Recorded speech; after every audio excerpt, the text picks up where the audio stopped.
Olá, amigos e amigas da TV Cidade, canal 14 da NET. Estamos aqui de volta com o programa Bem Viver Corpo e Mente, Espírito.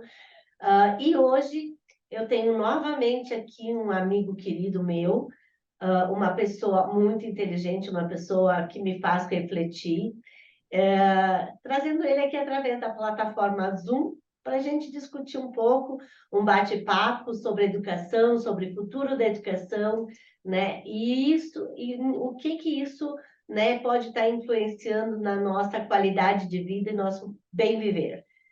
Seja bem-vindo, Manuel Jesus. A gente está aqui com você já, né, online, pela plataforma Zoom, e eu gostaria que você desse as suas primeiras palavras para os nossos telespectadores que estão acompanhando o nosso programa de hoje. Olá, Margarete. Olá, o Alan, que está na técnica, né? Que bom que estou me reencontrando com vocês. Como eu disse para a Margarete nos bastidores, né? Eu fazia meio ano que eu tinha deixado de participar de programas de entrevistas, de palestras, de cursos, num processo que a gente brinca que é uma espécie de um recesso, né? Para a gente poder reorganizar um pouquinho a cabeça, assim, né? E um velhinho com 68 anos, né? Está precisando de renovar a cabeça, reorganizar, né? Não só uma Margarete com seus 15, né? E um Alan que deve estar com 12, 13, né? Que é O uma Alan é gurizada, bem menos, eu acho que é uma 7. piazada lá daí da cidade de vocês, né? Daí de Farroupilha, né? Eu estou aqui em Pelotas para vocês se localizarem, né? Por isso que eu estou falando de vocês daí. Tá, mas é uma alegria conversar sobre essas temáticas, né? Nós já estávamos fazendo um pré-debate nos bastidores, né? Então eu espero que agora a gente possa continuar, né, Margarete? Exato, exato. E a ideia é fazer um debatezinho, uma conversa, uma live, que tá, hoje em dia tá, né, se fala mais em live do que debate, né? Mas eu gostaria muito também de te ouvir, né, sobre o teu trabalho com escolas e o que tu vê para o futuro dessa escola, né? E a gente vai debatendo. Que bom. Na verdade, eu estou retornando agora para o segundo semestre com minhas atividades, mas até o ano passado, além daquilo que eu já falei para vocês em outros programas, né, de que eu tenho uma participação muito forte na Igreja Católica, tanto aqui em Pelotas quanto no estado do Rio Grande do Sul, né, mas o meu trabalho normalmente é com comunicação motivacional, que é uma área na qual eu trabalho desde que eu me formei praticamente, né, na Aham. Universidade Católica, isso lá pelos anos 80, início dos anos 80. Então, lá vão mais de 40 anos, né, nessa área. E eu fui me especializando, trabalhando com essas temáticas, tanto na questão da comunicação, quanto na questão da educação.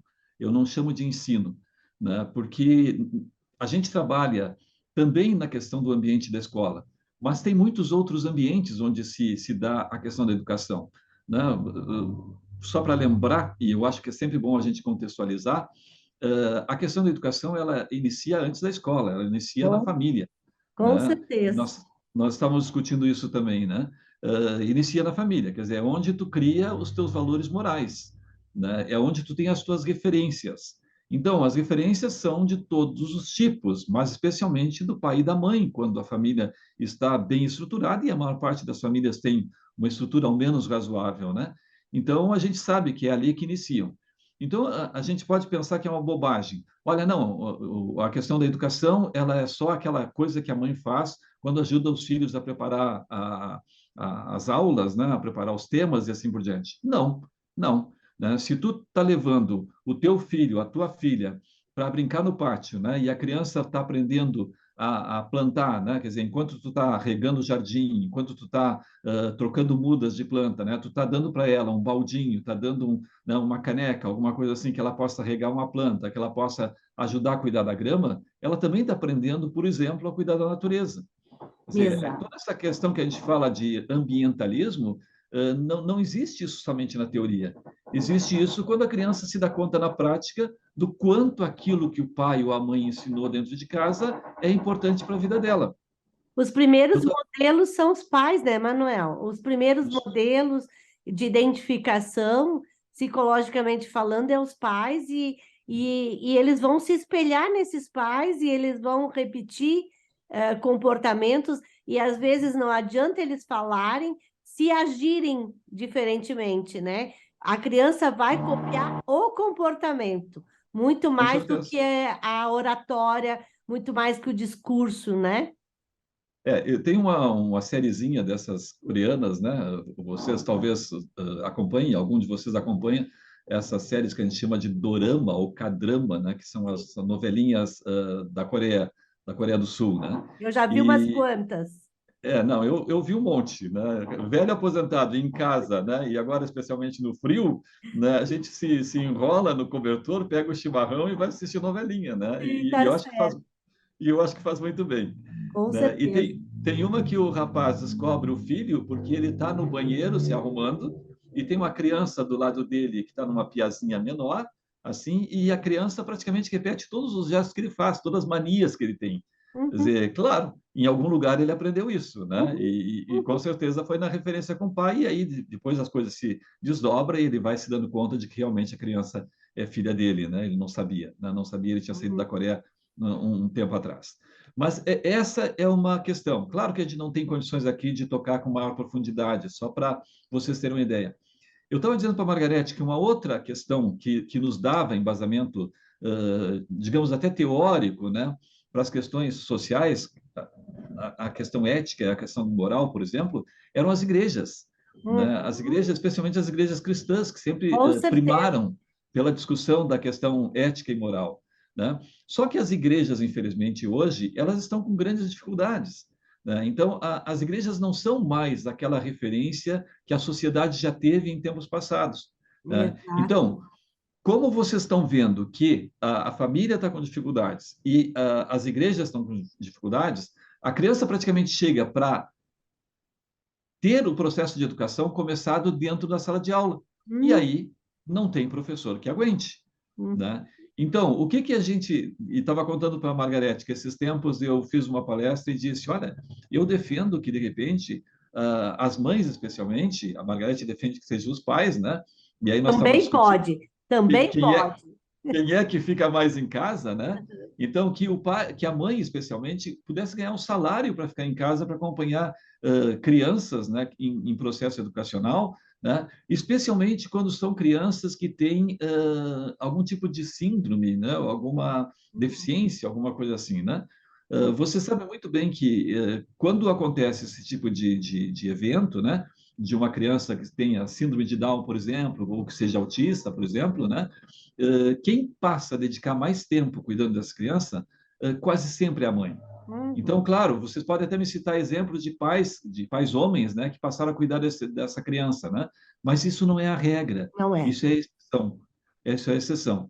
Então, essas pessoas deveriam ter, porque eu conheço pessoas que muitas vezes têm uma criança com autismo, por exemplo, né, e que aí o pai e a mãe precisam sair para trabalhar, e aí, de fato, essa criança começa a ter o processo dela atrasado, se ela não tiver muito recurso, Uhum. dinheiro, de fato, para poder manter a criança em 2 turnos em escolas e instituições especializadas.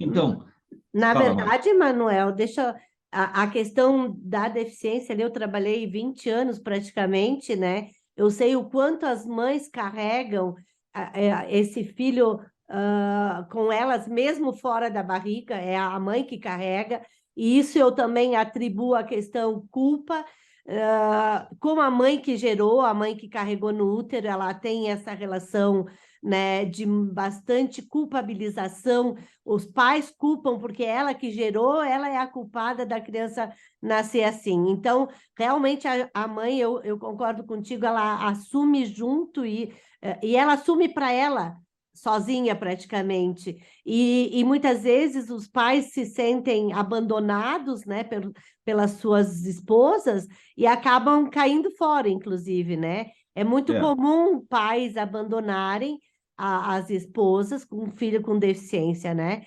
Mas a educação como um todo da criança, eu digo que tu falou que pais devem cuidar, tanto pai como mãe, eu acho que é quem se dispõe mais, quem se identifica mais.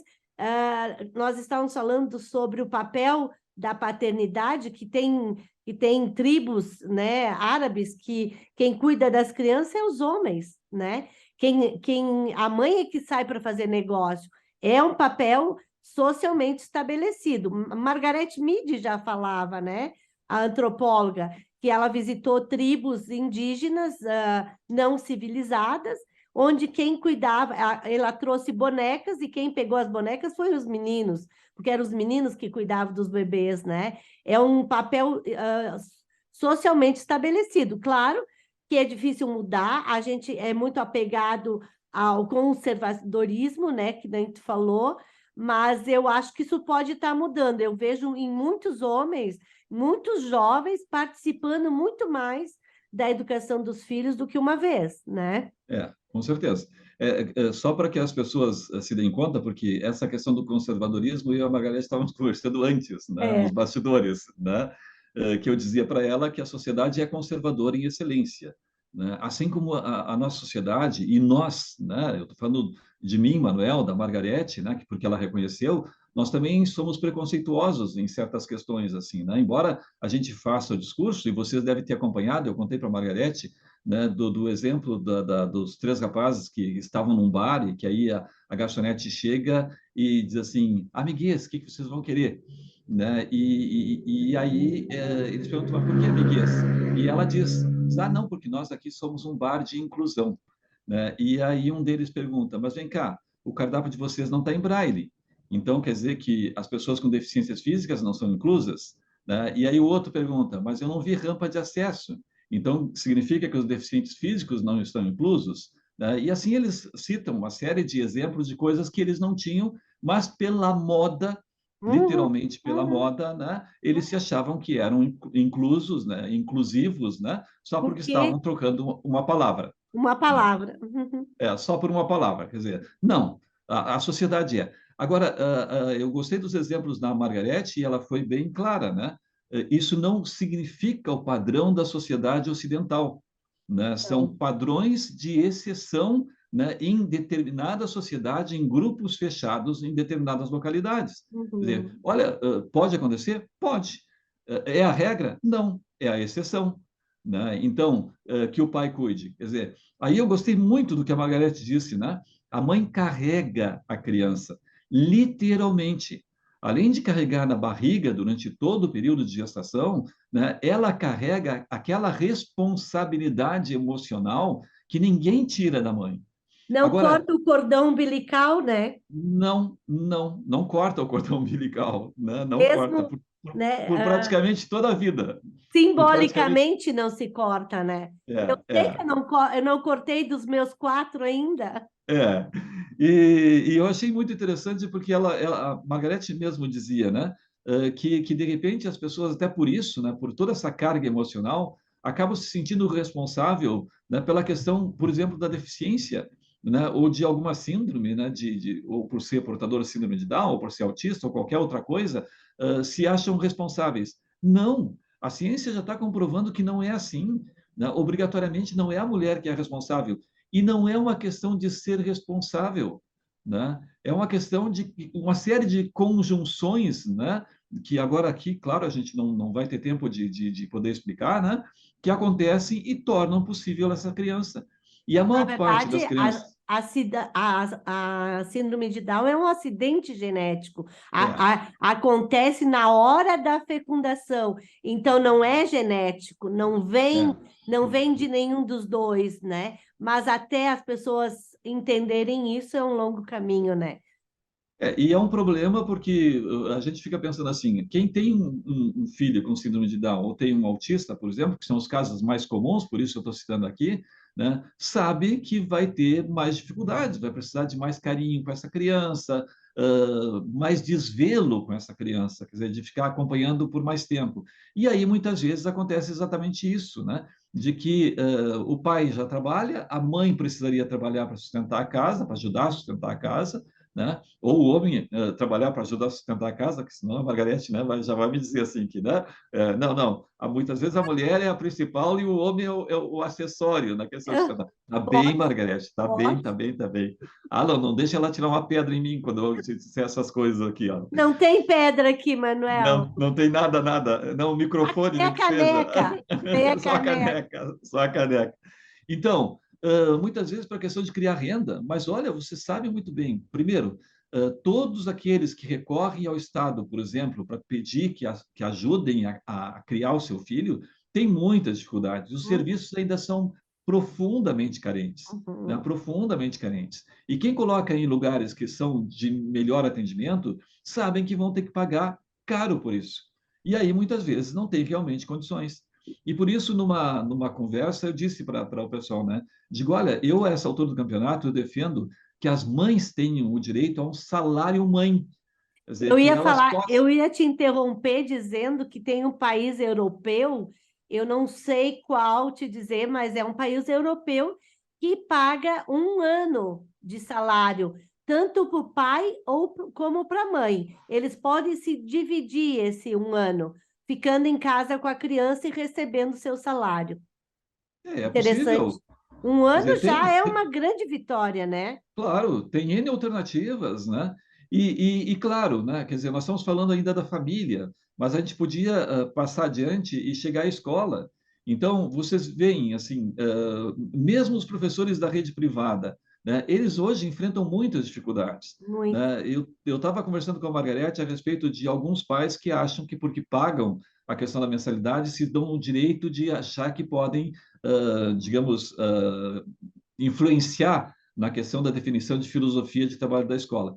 É pena quando um pai pensa isso e é pena quando uma escola admite fazer isso, né? Exato, Porque exato. significa que a escola, de fato, não tem filosofia, Uhum. né? E o pai que contratou o serviço da escola não se deu ao trabalho de procurar saber qual era a filosofia efetivamente da escola para colocar o seu filho. Olha, se Uhum. ele não quer que a escola seja um pouco mais avançada, bom, então ele que vai procurar uma escola conservadora, isso existe, né? Tá bem? Né? Uhum. Ninguém. Mas agora, né, fazer assim com que muitas vezes os professores fiquem reféns de certas situações, assim, porque o filho chegou em casa e contou, né, que a professora tratou de tal e tal assunto. Olha, isso faz parte da grade de educação da escola. Então, Uhum. claro que isso dá para muita discussão, né? Muito. Muita discussão mesmo, né? Mas os professores estão desmotivados, em sua grande maior parte, tanto na escola privada quanto nas escolas públicas, tão mal preparados, porque não conseguem investir na sua formação, tão mal valorizados, porque também não conseguem ter os recursos pertinentes, tanto para os investimentos nas escolas, quanto para os seus salários, para poderem, né, se sentirem valorizados e sentir, olha, não, para aí, isso aqui não é só o meu lugar de ganhar pão, né? Isso Uhum. aqui é o meu lugar de atuação social, é trabalho e atuação social. Né? E imagina, né? Eu me lembro ainda quando entrei para a Universidade Católica, né? Comecei a lecionar, eu me sentia realmente assim. Né? A gente na Católica era bem valorizado, nós éramos bem pagos e assim por diante, né? Tínhamos uma carga horária adequada, grupos de alunos adequados, laboratórios foram se formando, e eu me sentia assim. Pai, a gente trabalhava com prazer. Era uma Uhum. alegria pensar que tu estava na frente de alunos que daqui a pouco está no mercado. Tá? E eles se sentiam felizes porque eu vinha do mercado também, então eu podia dizer para eles exatamente como é que o mercado funcionava. Né? Então, Uma essa experiência interação do é boa mercado. com a experiência de mercado. Então, essa experiência é boa. Agora, os nossos professores, com certeza, né? Eles, Margarete, estão precisando muito serem remotivados, né? Em todos os sentidos. A gente vê aqui na Serra Gaúcha, não sei como é que está em Pelotas, mas nós temos grandes dificuldades de professores de área, né?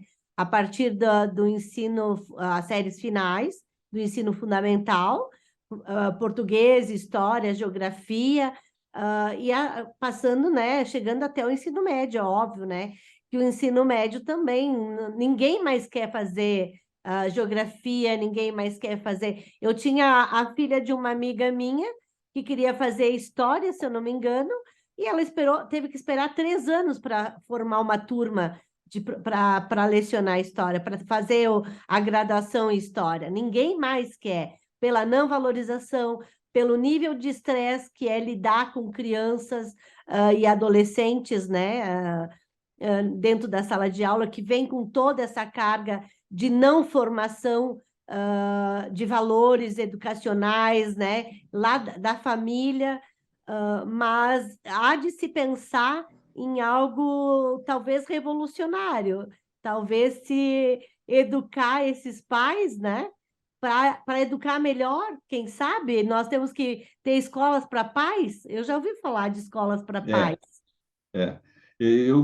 Durante algum tempo, enquanto estava na universidade, a gente defendia duas escolas, né? Uma era a tal de escola para pais, né? Que seria de formação de pais. Tá bem?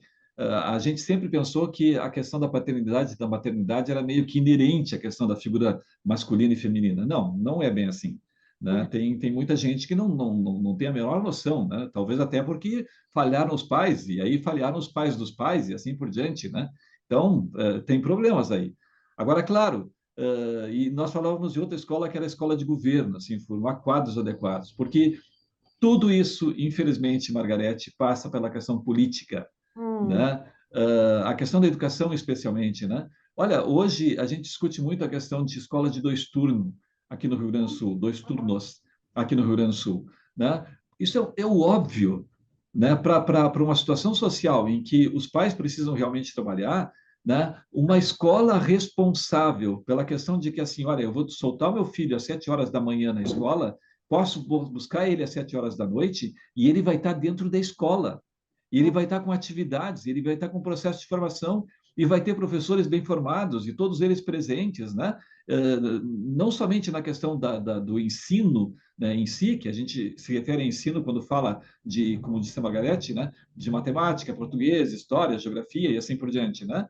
Mas também no processo de educação, que ele tenha, de repente, a questão da educação física, futebol e assim por diante, né? Tenha artes, tenha música, né? Tenha interação social, que Hum. é das coisas mais importantes que a escola propicia para uma criança.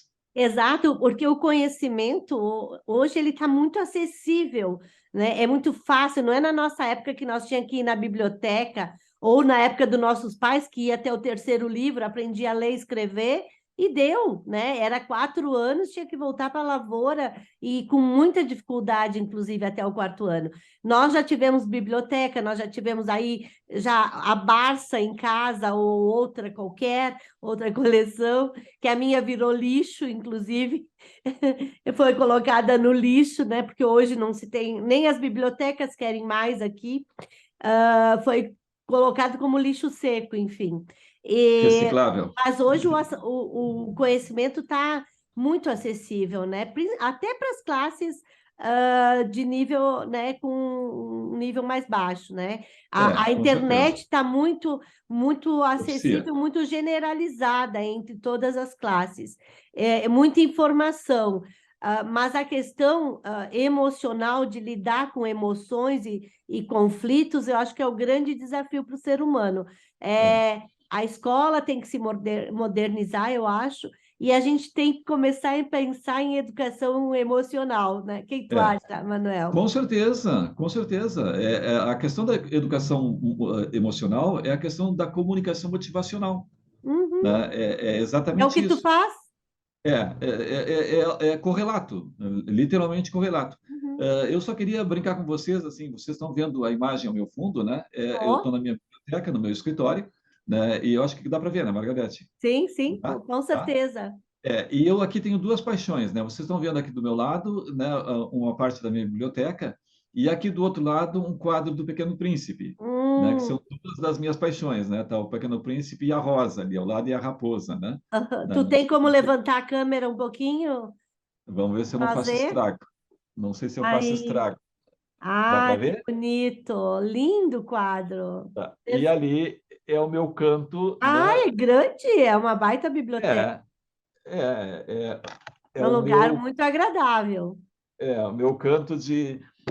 Eu, na verdade, assim, eu estou, como eu disse para vocês, com 68 anos, né? E eu fiz uma opção por não voltar a trabalhar, não procurei Uhum. mais emprego, não aceitei mais emprego, nem em nível de universidade, porque eu queria trabalhar exatamente isso, com comunicação motivacional para Uhum. grupos, né? Especialmente grupos religiosos. E é o que eu tenho feito, que eu fazia até o final do ano passado, e vou retornar a partir do próximo semestre. Agora, uma questão assim, eu não tenho problema nenhum. Grande parte dos meus livros que eu li em tablet, Ah, sem problema, sem problema. Não tenho problema nenhum de ler os meus livros. Só aham. que eu estou numa fase saudosista, né? Ah, Então, eu voltei para os sebos aqui em Pelotas, em Porto Alegre, certo. para comprar os livros que eu já tive. Então, aqui vocês estão vendo, porque ao longo da minha vida eu me desfiz de muitos livros, assim, né? Bem como Aham. a Margareth disse, muitos nem as pessoas queriam. né? Então, claro, foram para reciclagem e assim por diante, né? Mas muitos foram para a Biblioteca da Católica, do Seminário, do Instituto de Menores e Ok. assim por diante, né? E eu estava para cá e estava para lá, então eu devo ter ficado, assim, sei lá, com 20, 30 livros no máximo, né? Hum, E hoje não, eu estou refazendo a biblioteca com aquilo que eu gostei ao longo da minha vida. Então, aqui é um pouquinho o meu espaço da saudade, assim, né? Eu me reencontrar com meus livros. que, Então, que maravilha. de um lado, tem os livros que eu estou lendo e estou trabalhando com eles, né? Então, livros físicos, né? Páginas, né? Papel, Uhum. né? E no meu computador tenho isso que a Margareth estava dizendo, né? As fontes de investigação. Então, não, e a Margareth estava falando, estava me lembrando, com certeza, né? A gente pensar o seguinte: olha, eu preciso falar sobre Dom Pedro II. O que eu tenho que fazer? Tenho que ir numa biblioteca. Vou ter que encontrar uma Barça, seja lá o que for, né? Uma enciclopédia e procurar. Não, hoje eu boto no meu computador aqui na minha frente, né? Em Uhum. seguida ele me dá toda a história, né? Com comentários e tudo mais a respeito. Manuel, querido, desculpa te interromper, mas o nosso tempo se esgotou. Vamos fazer o programa em 25 minutos, né? Que aí o pessoal vê na íntegra, né? Mas Ótimo. foi um prazer te ter aqui hoje. E eu gostaria que tu desse, né, o teu depoimento, as tuas últimas palavras agora no final, né? Tá Para bem, nós. Marga. Bom, Margarete, obrigado a ti, obrigado ao Alan, que esteve na técnica acompanhando, obrigado àqueles em Farroupilha e na grande Farroupilha, né, que Aham. estiveram e estarão nos acompanhando com certeza, né? Mas essas temáticas são interessantes, eu acho que a gente pode voltar a discutir ao longo dos outros anos, né, durante a pandemia especialmente, a Margarete me deu a alegria de vez em quando a gente poder conversar, né, e falar a respeito dessas temáticas, né? E são temáticas provocativas, e acho que Não. tem muita gente em condições de discutir também essas mesmas temáticas. Grande abraço para vocês, né? Deus os abençoe. Com certeza a gente vai voltar a conversar. Meu beijo, Obrigada, Margarete.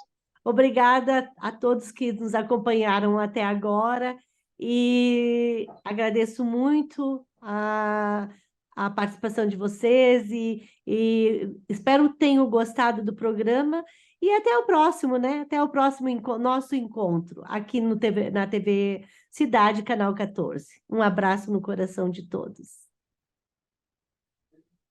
Perfeito? Não vai precisar editar nada. Não? Nós vamos tirar uma foto.